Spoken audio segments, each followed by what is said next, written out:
මම මේ මොහොතේ ඉතාමත් ඕනෑකමින් ආර්ථික ගැන සාකච්ඡා කරන්නේ යම් අත්දැකීම් එක්ක රටේ ආර්ථිකය ශක්තිමත් කිරීමේ ප්‍රවණතාවෙන් තමයි කතා කරන්නේ.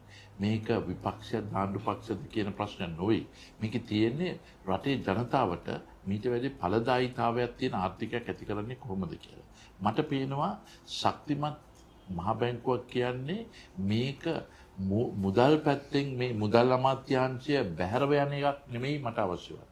මම හිතන විදිහ මේ දෙක අත්වල බැඳගෙන යෑම රටේ ජනතාවට මේක අතිවිශේෂයි කියලා.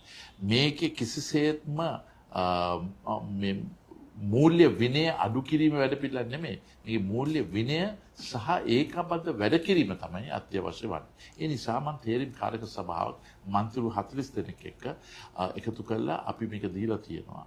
පුළුවන් තරම් ඉක්මනට පාර්ලිමේන්තුවේ අද වෙලා තියෙන මේ බැරෑරුම් තත්ත්වය අනුව මේක නැවත කොහොමද ශක්තිමත් ආර්ථිකයක් හදන්නේ, ඒකට කොහොමද අඩිතාලමක් ලබා දෙන්නේ කියන එක මේ අවස්ථාවේදී ඇති කිරීම තමයි ඒ තේරීම් කාරක සභාව ලබා දුන්නේ.